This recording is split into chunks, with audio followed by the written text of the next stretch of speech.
Hello, good morning, class 9th students. This is Naren Sharma, your English teacher. Today I am going to take second chapter of your textbook, Beehive, The Sound of Music. In my previous lecture, we completed up to point number 5. Here it is on page number 18. So let us begin with 6th point. In my previous lecture, I told you about Alvin Glennie, who was a deaf girl, and for the first time, when she was 11 years old, her parents consulted a doctor, hearing specialist, as the headmistress of her school advised them to consult a specialist.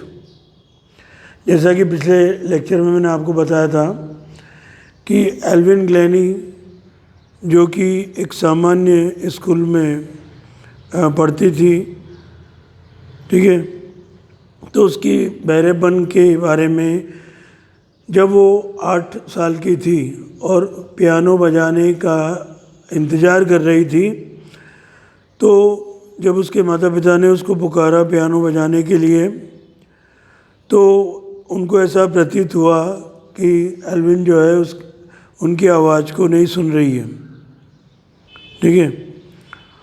और जब वो 11 वर्ष की हुई तो उसके school से लगातार उसके बारे में कंप्लेंट आने लगी कि उसके मार्क्स वगैरह बहुत ख़राब आ रहे थे। तो उसके हेडमिस्ट्रेस ने उसके पेरेंट्स को बुलाकर उसे एक स्पेशलिस्ट को कंसल्ट करने के लिए कहा। तो तब इस बात का पता चला कि उसकी जो सुनने की जो नर्व है वो जो है धीरे धीरे डैमेज हो चुकी है, ठीक है। और उसको ये सलाह दी गई स्पेशलिस्ट के द्वारा कि उसको सुनने में सहायता के लिए हियरिंग एड काम में ली जाए, और साथ ही उसको स्पेशली मीन्ट स्कूल्स जो डेफ पीपल के लिए होते हैं, बहरे लोगों के लिए, उसमें उसका प्रवेश करवा दिया जाए, ठीक है। लेकिन एल्विन जो थी वो हिम्मत हारने वाली बालिका नहीं थी। उसने ये निश्चय किया हुआ था कि वो अन्य सामान्य व्यक्ति की तरह एक सामान्य जीवन जिएगी, यानी कि बहरेपन की समस्या उसके एक सामान्य जीवन जीने में कहीं किसी प्रकार की ऑब्स्टिकल या समस्या नहीं प्रस्तुत करेगी। और सबसे बड़ी बात, एल्विन का जो संगीत के प्रति रुझान था, संगीत में जो इंटरेस्ट था, वो उसको जारी रखेगी। एक दिन एल्विन ने गौर किया कि एक लड़की जो है जाइलोफोन बजा रही है, और एल्विन ने उस लड़की को जाइलोफोन बजाते हुए देखकर ये निश्चय किया कि वो भी उसकी तरह जाइलोफोन बजाना चाहेगी। जैसा कि मैं आपको प्रीवियस लेक्चर में बता चुका हूँ, xylophone is a musical instrument with a row of wooden bars of different length. Moreover, it appears like a harmonium also. तो चूँकि वो बहरी थी, तो अधिकतर जो टीचर्स थे उन्होंने उसको डिस्करेज किया, हतोत्साहित किया। लेकिन एक तबला वादक थे रॉन फॉब्स, उन्होंने एल्विन की प्रतिभा को पहचान लिया और उन्होंने सबसे पहले उसके सामने 2 बड़े ड्रम अलग अलग आवाज़ के साथ, अलग अलग ध्वनि की तीव्रता के साथ बजाना शुरू किया। और साथ ही रॉन फॉब ने एल्विन को ये सलाह दी कि तुम्हें अपने कानों के माध्यम से नहीं सुनना है, तुम्हें इस संगीत की ध्वनि के जो कंपन हैं, वाइब्रेशंस हैं, इनको महसूस करना है किसी और तरीके से। तो एल्विन इस बात को कहती है कि अचानक उसने महसूस किया कि वो जो बड़े ड्रम की आवाज़ थी वो अपनी कमर के ऊपर शरीर से स्पर्श होती हुई महसूस हो रही थी, ठीक है। और लोअर ड्रम की जो कम तीव्रता वाली आवाज़ थी वो उसे कमर के नीचे स्पर्श होती हुई महसूस हो रही थी। फॉब्स ने इस अभ्यास को, ड्रम बजाने के अभ्यास को पुनः दोहराया और शीघ्र ही एल्विन ने इस बात को खोजा कि वो संगीत के जो है कुछ निश्चित स्वरों को अपने शरीर के विभिन्न भागों में महसूस कर रही है। I had to learn open my mind and body to the sound and vibration. The rest was sheer determination and hard work. This is stanza number 3, paragraph number 3, sorry, last 3 lines. यहाँ Alvin इस बात को कहती है कि मैंने ये सीख लिया था कि किस तरह से मस्तिष्क यानी कि दिमाग और शरीर को खुला रखकर संगीत के स्वरों को और उसके कंपनों को महसूस किया जा सकता है। बाकी उसके अंदर पूर्ण रूप से दृढ़ निश्चय की भावना और कठोर परिश्रम करने की आदत थी, जिससे कि वो अपने उद्देश्य को प्राप्त कर सकी, एक संगीतकार बनने का। इसके बाद जब उसने एक बार दृढ़ निश्चय कर लिया तो उसने पीछे मुड़कर कभी नहीं देखा। उसने एक युवा वाद्य यंत्रों बजाने वाले के दल के साथ संपूर्ण यूनाइटेड किंगडम यानी कि इंग्लैंड की यात्रा की। और उसने जब वो 16 साल की थी तब वो पूर्ण रूप से निश्चय कर चुकी थी कि संगीत ही उसका जीवन का उद्देश्य होगा। उसने रॉयल एकेडमी ऑफ म्यूज़िक जो लंदन में स्थित है वहाँ पर अपनी आवाज़ की परीक्षा दी, एक ऑडिशन दिया, राइट। जैसा कि पिछले लेक्चर में मैं बता चुका हूँ, ऑडिशन जब आप कोई रियलिटी शो वगैरह में पार्टिसिपेट करने जाते हैं तो पहले आपका ऑडिशन लिया जाता है whether your voice is entitled to take part in that particular reality show, okay. तो जब उसका ऑडिशन लिया गया रॉयल एकेडमी ऑफ म्यूज़िक में, तो उसने उस एकेडमी के इतिहास में सबसे अधिक मार्क्स प्राप्त किए, सबसे अधिक अंक प्राप्त किए।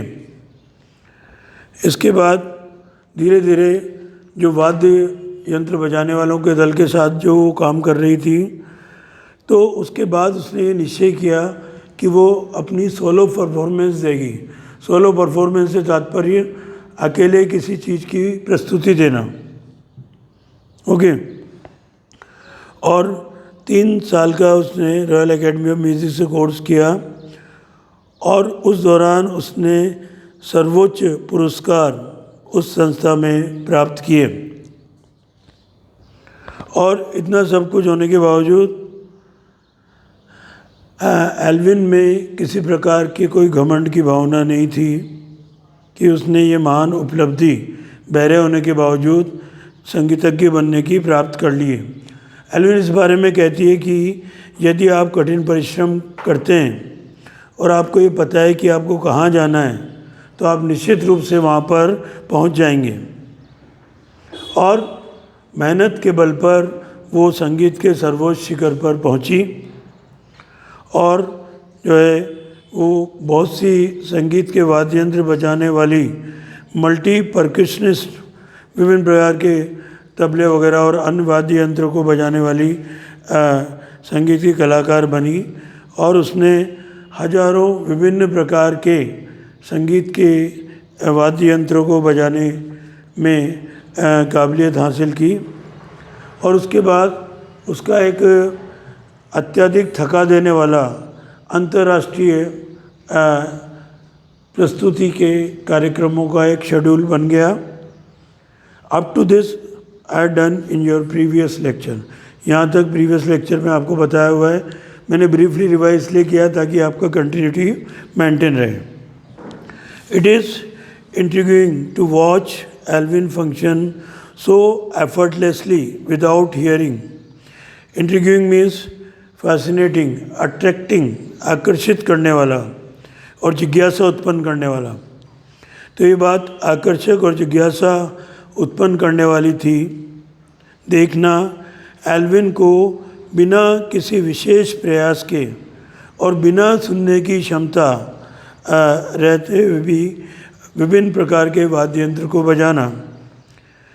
इन our 2 hours discussion she never missed a word.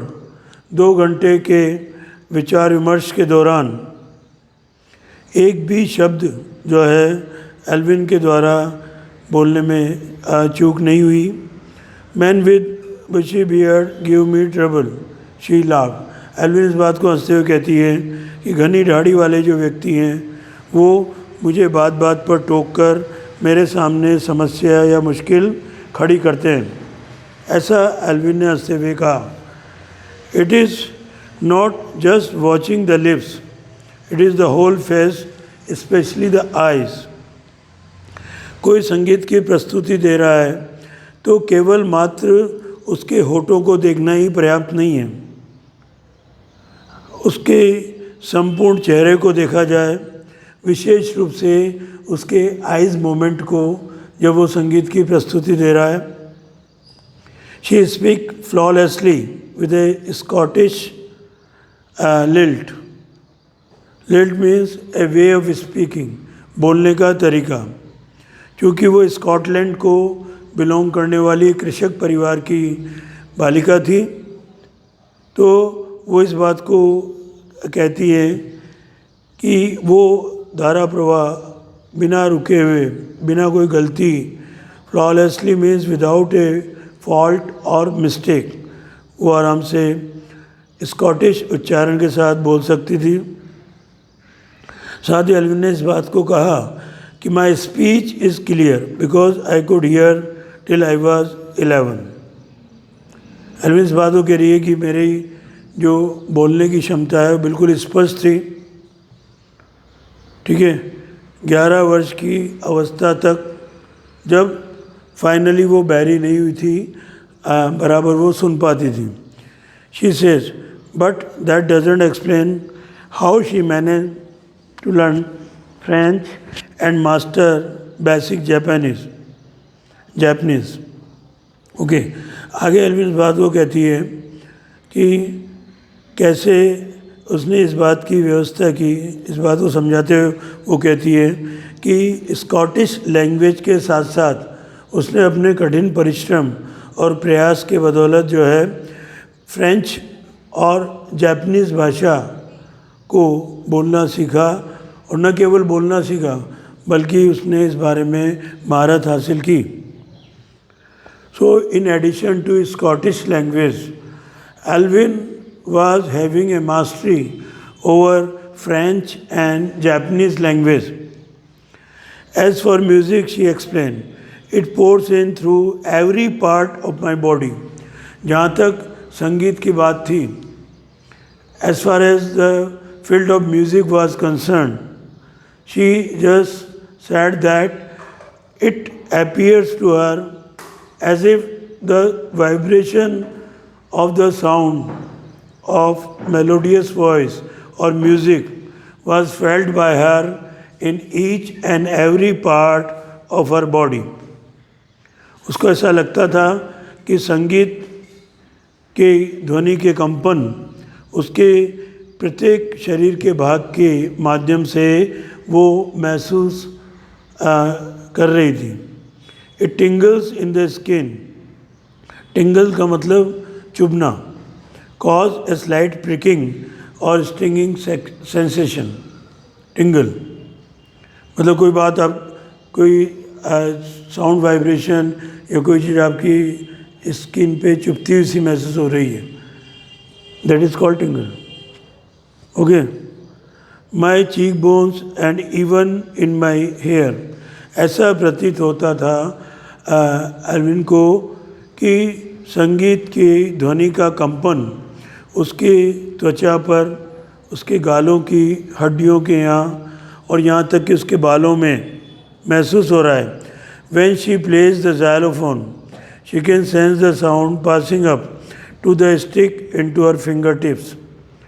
जब वो जाइलोफोन बजाया करती थी वाद्य यंत्र को, तो वो महसूस कर सकती थी कि वो लकड़ी की छड़ जिसके माध्यम से जाइलोफोन बजाया जाता है, तो संगीत की ध्वनि की तरंगें, ठीक है, वो उस स्टिक में होती हुई उसको अपनी उंगलियों के अग्रभाग में महसूस हो रही थी.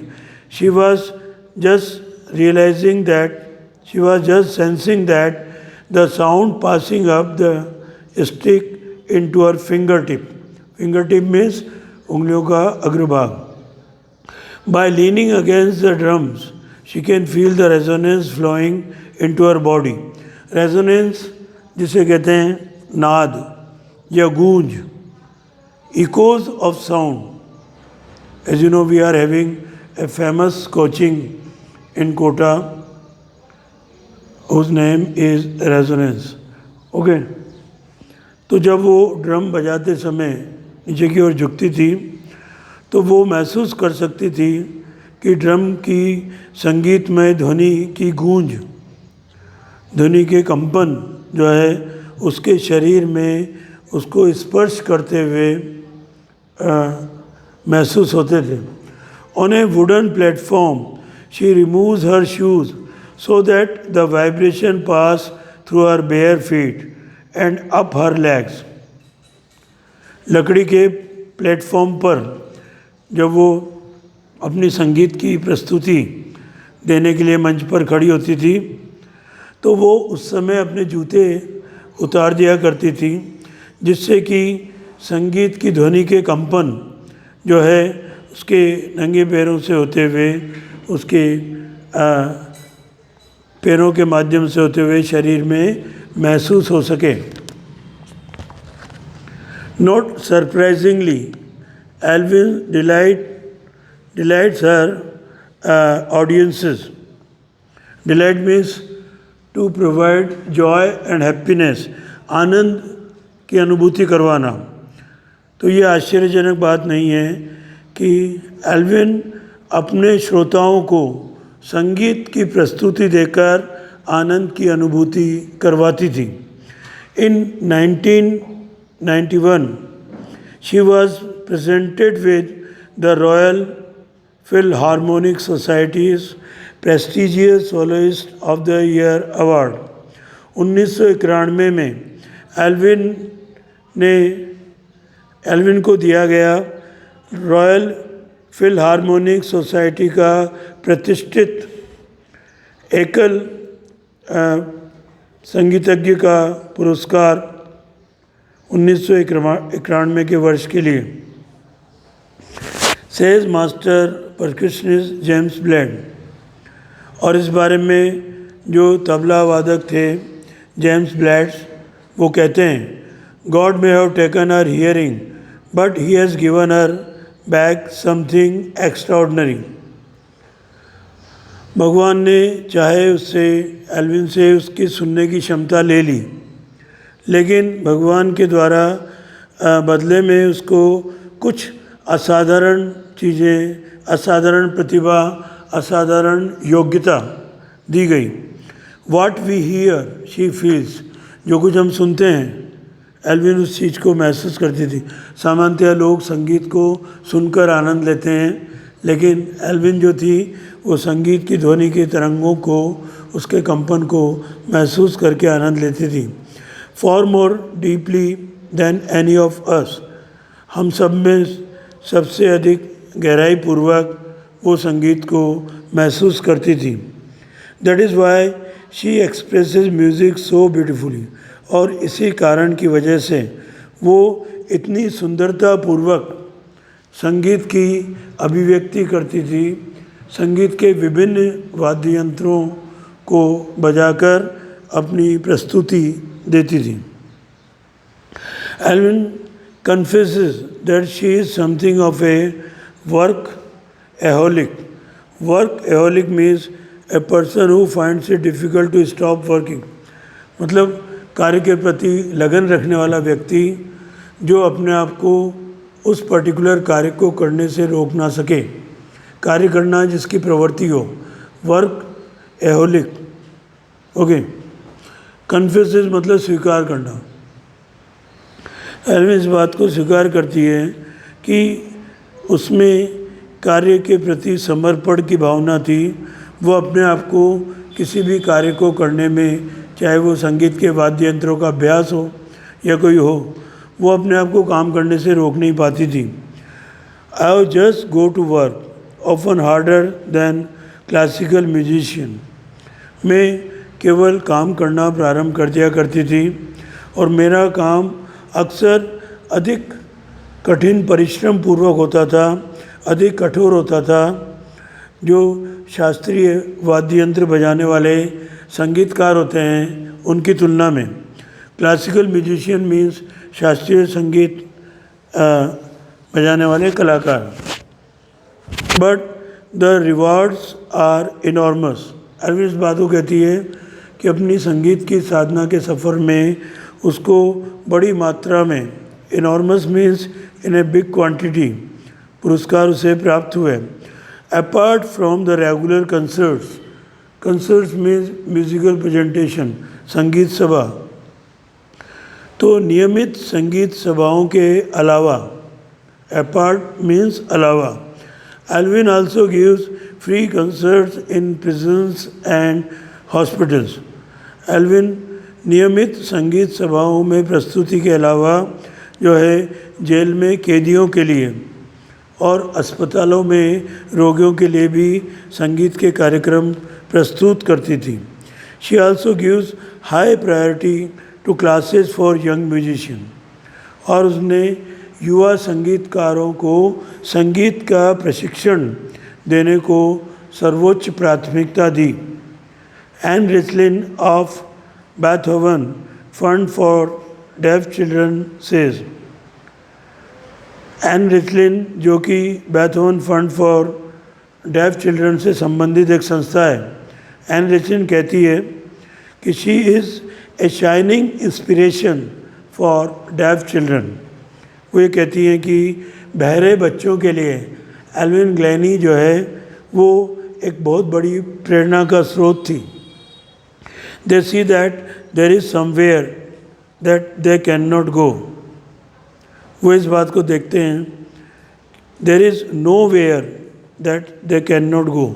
एल्विन ग्लैनी से प्रेरणा लेके बहरे बच्चे इस बात को महसूस करते हैं कि ऐसी कोई जगह नहीं है जहाँ पर वो नहीं पहुँच सके, ऐसी कोई चीज़ नहीं है जिसकी उपलब्धि वो प्राप्त ना कर सकें। एक दृढ़ निश्चय और कठोर परिश्रम की भावना यदि आप में है तो शारीरिक विकलांगता, जैसा कि एल्विन के केस में बहरे होने के बावजूद वो संगीतकार बनी, शारीरिक विकलांगता आपको किसी तरह से प्रभावित नहीं कर सकती। Elvin Glennie has already accomplished.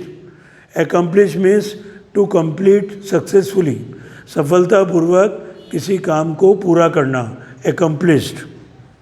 तो एल्विन ग्लैनी जो है पहले से ही पूरा कर चुकी थी सफलतापूर्वक more than most people twice her age. अपनी उम्र से दुगनी उम्र के लोगों की तुलना में वो जो है कई अपनी संगीत की साधना के कार्य सफलतापूर्वक पूरा कर चुकी थी। यानी कि उसकी उम्र से दुगनी उम्र के में जो लोग सफलता प्राप्त करते हैं वो उसने कम उम्र में ही प्राप्त कर ली थी। She has brought percussion to the front of the orchestra. उसने तबला वादन करने वाले कलाकारों को ऑर्केस्ट्रा यानी कि वाद्य यंत्र बजाने वाले लोगों की श्रेणी में बिल्कुल अग्रिम पंक्ति में प्रस्तुत किया। यानी कि तबला वादन को संगीत के क्षेत्र में वो अग्रिम पंक्ति में लेकर आई। And demonstrated that it can be very moving. और इस बात का प्रदर्शन उसने तबले को बजाकर किया कि वास्तव में तबले के स्वर जो है वो काफ़ी लोगों के दिलों को प्रभावित करने वाले होते हैं। She has given inspiration to those who are handicapped. Elvin Glennie ने ऐसे लोगों को प्रेरणा दी जो किसी न किसी शारीरिक विकलांगता से पीड़ित थे। People who look to her and से, लोग जो शारीरिक विकलांगता वाले थे वो उसकी तरफ देखते थे, एल्विन ग्लैनी की तरफ, और कहते थे if she can do it, यदि एल्विन ग्लैनी बहरी होने के बावजूद एक संगीतकार बन सकती है तो आई कैन, तो मैं भी बन सकता हूँ। ये बात किसने कही? ऐसे शारीरिक विकलांगता वाले लोग जिन्होंने एल्विन ग्लैनी से प्रेरणा प्राप्त की। And not the least she has given enormous pleasure to millions, और इसमें बिल्कुल भी थोड़ी भी संदेह नहीं है कि एल्विन ग्लैनी के द्वारा बड़ी मात्रा में आनंद की अनुभूति करवाई गई लाखों श्रोताओं को अपने संगीत के वाद्य यंत्र को बजाने के माध्यम से। यानी कि बहरी होने के बावजूद वो दुनिया की एक प्रतिष्ठित, प्रसिद्ध और लोकप्रिय संगीतकार बनी और शारीरिक विकलांगता रखने वाले लोगों को के लिए वो एक बहुत बड़ी प्रेरणा की स्रोत बनी। अभी जो फर्स्ट और जो सेकंड क्वेश्चन है, फर्स्ट पार्ट में first two questions, how old was Evelyn when she went to the Royal Academy of Music, and when was her deafness first noticed? When was it confirmed?